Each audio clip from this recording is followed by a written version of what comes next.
Good afternoon, everyone. It is really nice to see you all still here today at 3:15. Okay, I was wondering how many of you have decided to go off halfway through the afternoon. First of all, I want to thank the speechies at SCAS for inviting me. Okay, my name is EU and I'm a private speech and language therapist at my own clinic, TLC. I also happen to be a mom of a fussy eater. So I guess that explains why this is my interest. Yeah? The topic I'm covering today is feeding and swallowing problems in children. One of the reasons why I like about working with children with feeding problems is that it makes me feel like a detective. You know, my secret ambition to be a detective. I'm trying to solve the complex puzzle that is presented in front of me. And so today I would like to particularly touch on solving the feeding puzzle in the children. So I'm sorry if I will not be going too deep into some of the treatment areas and all that. If you have questions after the session, you can always ask me. Okay, so I hope that today I will be able to share with you some of the thought processes that go through my mind when I see these children who are not eating and how we can help them. Okay. Okay. There are many definitions to feeding problems, and one of these is a child's inability to or refusal to eat or drink sufficient quantities to maintain their nutritional status, regardless of any etiology. Okay? But we also know that there are many problem eaters out there who are well nourished, who thrive, but still have feeding problems. Okay? And it doesn't mean that they don't warrant intervention, because we know that even if they are thriving, they and their families may be affected functionally by these feeding issues. So, for example, if the child goes to a party and he's not able to join the friends and snacks, okay, or if meal times become very stressful. A consolation to myself and to many parents of children with feeding problems is that about 5 to 20% of the children in the normal population do have a feeding problem.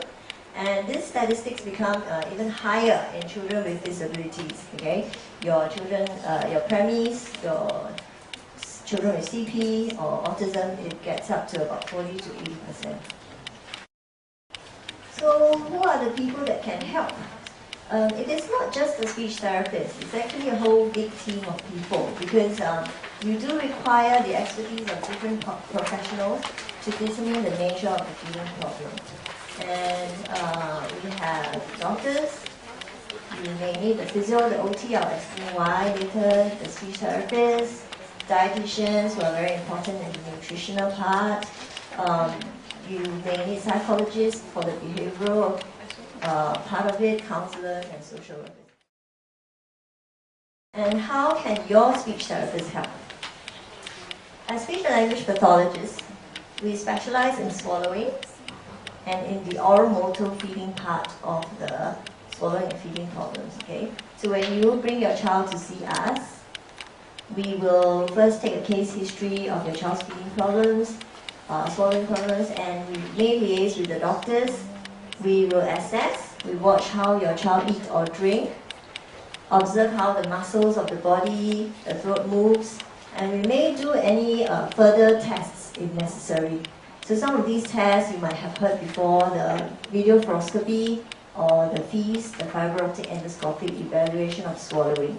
And then with the assessments, we can therapy. When a family comes to see me, I really want to discuss with the parents all the possible factors that can affect the child's feeding problem. Okay? By knowing the different factors, we can then individualize the therapy to suit the child's problems. So when you have a girl that comes in with maybe still having a tube, okay, nasogastric tube, and she's refusing the spoon, is it a simple matter of her not wanting the spoon? Okay, we want to know if she may have a medical condition, she may have some sensory aversion, maybe she has not really developed the right spooning techniques, has feeding been a very stressful event for her. Okay, maybe the mom is always watching over her or trying to shove the spoon into her mouth? Has she developed any behavioral response to it? And also we want to know if she is actually taking adequately. Okay? So let me first talk about the medical aspect. First and foremost, we want to rule out medical condition if your child is not eating well. Okay? And the most common medical issue that we see is reflux, where the food, after you finish eating, the food comes back up from your stomach back up to your throat, or maybe back up your food pipe, or even up to your throat.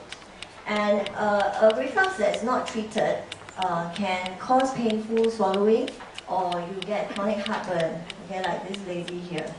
And the child then can be conditioned, every time she sees the food, she's going to think of the painful swallowing and the fire in her food pipe, okay? So this can happen. Other reasons that other common symptoms I see is constipation. So, children are really small and tiny. If they are constipated, they feel bloated, they don't feel like eating. Okay, I also see a lot of cases where children get blocked nose. Okay, they are very sensitive. They have sensitive nose, so they get blocked nose every morning. So they cannot smell the food, and it's like you having flu every day. I don't think you feel like eating that much. Okay, those with poor sleep. Okay, sometimes we also want to find out if they are on any medication that can affect their appetite. Okay, so knowing that these are issues, we then refer them appropriately to the doctors.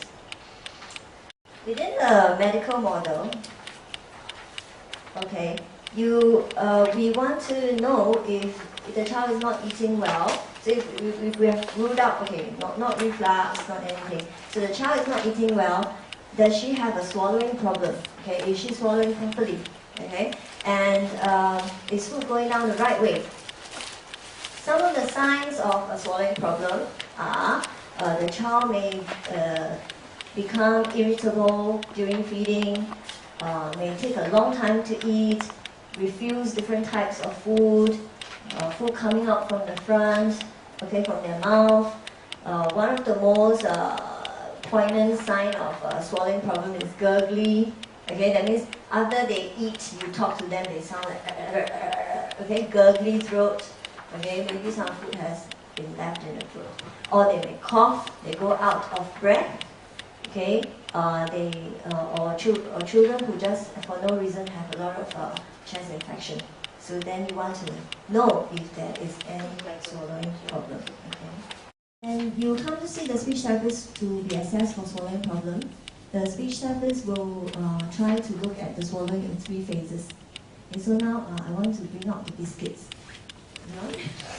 Okay, this is my attempt to try and wake everybody up in this late afternoon. Try and take a bite of the biscuit and think about what happens to the biscuit as it passes through your mouth, to your throat, to your teeth. Okay, so 3 phases of swallowing. First, you take a bite, then you close your mouth, your lips come together, your tongue starts moving, okay, then you move your jaw, you try and bring the food around, okay, this is called the oral phase. Then, as you push your tongue back towards the back of your throat, your Adam's apple starts to lift. Yes? And it goes down. That's very easy for it. Okay? And this part is the pharyngeal phase. Okay? During this time, you actually stop breathing for a second. Okay? Because the airway will be closed. Okay, I don't have a... Is that a pointer? This one doesn't point, right? But anyway, this is your airway. Okay, so this is what we call the epiglottis that closes up your airway while you swallow to make sure that food doesn't go into the airway, which is open here, and it leads to your lungs. Okay, so when this closes, the food actually goes to the back. Okay, your food pipe opens up. Your food pipe does not open until you start swallowing. Okay, because they can't stay open all the time, right? Otherwise you will keep getting vomiting coming out. Okay. Anyway, so that's the pharyngeal phase. Okay, and then once it goes down, through the food pipe is the esophageal phase. Okay. So in the oral phase, problems can occur. Okay, children with feeding problems, they may not be able to keep the food in one bolus. Okay, they may not be able to close their lips so nicely.